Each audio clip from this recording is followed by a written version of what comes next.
हिमालय के उत्तुंग शिखर नरनारायण पर्वत के मध्य में अलकनंदा, भैरवी चक्र, उर्वशी पीठ, जहां सरस्वती अलकनंदा में समाहित होती हैं, उस नारायण आश्रम बद्रिकाश्रम में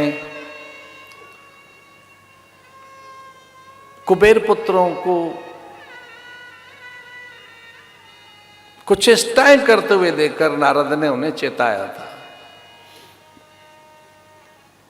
मद्यपान कर और अप्सराओं से कुछ चेष्टाएं कर रहे थे।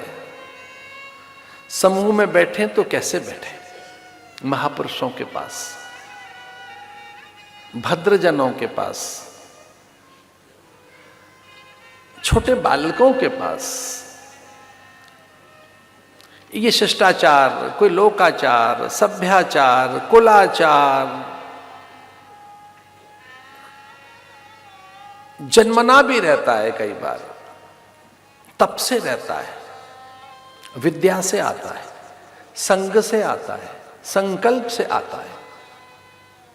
इसलिए सिद्धों की चर्चा करते हुए शास्त्र कहते हैं, एक सिद्ध है जन्मजा, फिर है तपजा, औषधिजा, मंत्रजा, समाधिजा। कुछ लोगों में अच्छी बातें जन्म से ही रहती हैं, प्रसंग से, सद्विचार से, विद्या से, विवेक से, उचित और मंगलकारी परिवेश से, उपदेश से व्यक्ति और अधिक गुणों का विकास करता है। कभी कभी परिवेश की पवित्रता व्यक्ति को उन्नत बनाती है। महापुरुषों की संगति, उनके उपदेश उसे और अग्रेसित करते, आगे बढ़ाते। तपजा, कई बार व्यक्ति तप से भी बहुत आगे जाता है। मंत्रजा, महापुरुषों के मंत्र आदि, सदग्रंथों में जो मंत्र हैं, हमारे इष्ट के जो मंत्र हैं, हमारे जो आध्यात्मिक साधन हैं, उनसे भी आत्म परिष्कार होता है, आत्मशुद्धि होती है, व्यक्ति की चेतना में उत्थान आता है, उसके जीवन में उत्कर्ष आता है और वह उच्चस्थ अवस्था को प्राप्त होता है। समाधिजा, और कई बार बड़ी समाधि के प्रयोग, निर्वितर्क, सवितर्क, निर्विकल्प, सविकल्प, निर्बीज, सबीज, ऐसे समाधि जिसमें विश्व का व ज्योतिषमती, कि आपका अंतःकरण शोक रहित हो जाए। आध्यात्मिक साधन करते कि जब शोक न रहे आप में भय न रहे, अभयम सत्य संशुद्धि। सबसे बड़ी साधना क्या है कि जब आपके पास भय ही नहीं रहा है, कोई आप में अभिनिवेश का अंत हो गया हो, आपके अभिनिवेश का अवसान हो जाए, यही साधना का फलादेश है कि आप में भय ही नहीं रहा है। ये निर्भयता है, बड़ी चीज है। निर्भयता, अभयता, अभयम सत्व संशुद्धि। और ये अभयता, निर्भयता, निर्भीकता, निर्द्वंद्वता, निश्चिंतता कब आती है? कब आप निर्द्वंद होते हैं, निर्भीक कब होते हैं, निशंक कब होते हैं? कोई शंका नहीं है अब। निशंक अवस्था, निर्भीक अवस्था, निर्द्वंद अवस्था, निर्वैद्य अवस्था। निर्वैद्य करते कोई वेदना नहीं, नो पेन, आपको पेन छुए नहीं, कोई दर्द ही नहीं हुआ आपको। इसका अर्थ प्रस्तर हो गए, आप पत्थर हो गए? इसका अर्थ क्या हुआ कि आप चट्टान बन गए? पर जरा छोटी मोटी चीजें आपको दर्द नहीं पहुंचाती हैं, आप आहत नहीं होते, विचलित नहीं होते, व्याकुल नहीं होते, आप व्यथित नहीं होते। तनिक सी बहुत छोटी मोटी चीजों से, व्यक्ति, वस्तु, पदार्थ, दृश्य, घटनाओं से आप बहुत जल्दी आहत नहीं होते, विचलित नहीं होते, व्याकुल नहीं होते। इसका नाम क्या है? एक ऐसी अवस्था, शोक रहित अवस्था, प्रशांत वाहिता, क्या आप में एकदम शांत है, सहज है। ऐसा तब संभव है जब आप आध्यात्मिक उत्कर्ष को उपलब्ध होते। आध्यात्मिक साधन आपको बहुत ऊंचा लेकर जाते हैं, आपको एलिवेट करते हैं, वो बहुत ऊंचा लेकर जाते हैं। और अगर आप में आध्यात्मिक साधन न रहे, विचार का साधन न हो, कोई उपदेश न आए, कहीं अच्छी संगति न मिले, तो मन का तो स्वभाव नीचे जाने का है। एक सामान्य बात सुनिए ध्यान से, मन में स्वाभाविक पतन है, उत्थान नहीं है। मन में स्वाभाविक पतन है, मन नीचे ही जाता है। व्यक्ति, वस्तु, पदार्थ, दृश्य, घटनाओं में, रूप में मन तो विषयासक्ति के कारण विषयों में ही रमा रहता है।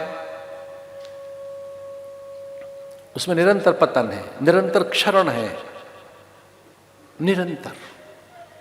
मन में पतन न हो, आपकी चेतना नीचे न जाए, आपकी चेतना का आरोहण हो, उत्थान हो। वो किसी परिवेश से, व्यक्ति से, उपदेश से, आध्यात्मिक साधन से, मंत्र साधन से। और एक शब्द बताया अभी, औषधिजा। इसका अर्थ है हिमालय आदि में दिव्य जो परिवेश है हिमालय का, औषधिजा, औषधि से भी चित्त शांत होता है। स्त्री और पुरुष से ही तो यह प्रकृति है। श्रीमती राधिका की भी दिव्य शक्तियां भिन्न भिन्न गोपांगनाओं में विभाजित हो गईं। उन्हीं से रंगवेणी, मुकुलिका, नलनी, कमलनी, स्वर्ण प्रभा, दिव्य प्रभा, रूप मंजरी, गुण मंजरी, अनेक। इधर राधिका का मंडल है और इधर मंडल है माधव का। लीजिए, राधा माधव मंडल बन गया। इधर राधा का मंडल, इधर माधव का। माधव को मंडलाधीश बना दिया, मंडलेश बना दिया। लो, अब भगवान भी मंडलेश्वर हो गए। सबने कहा मंडलाधीश हैं, हमारे मंडल के अधीश्वर हैं, आप मंडल के स्वामी हैं। एक हमारा मंडल, उधर राधा मंडल बनाए बैठी है। राधा भी मंडलाधीश हो गई, अधीश्वरी हो गई, रासेश्वरी हो गई, रास की स्वामिनी बन गई। रास्य की, लास्य की नहीं, लास्य नहीं,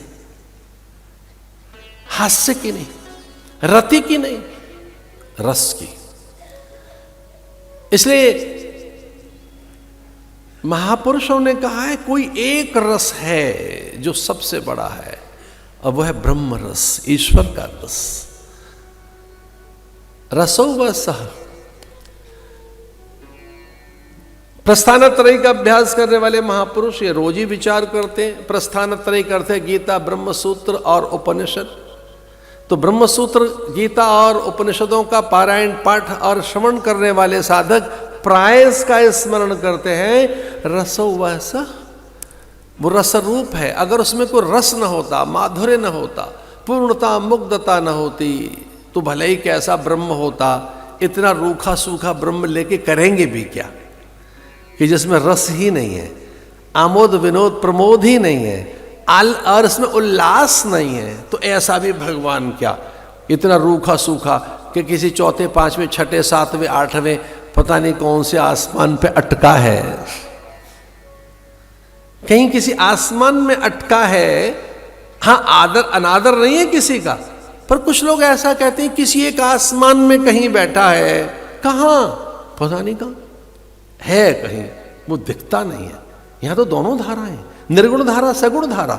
यह दो धाराएं, साकार धारा, निराकार धारा। और एक आनंद की बात आपने अनुभव की होगी, सगुण भक्ति ही निर्गुणता की ओर लेकर जाती है। सगुण से ही निर्गुण भक्ति होती है, निराकार से ही साकार से ही निराकार भक्ति होती है।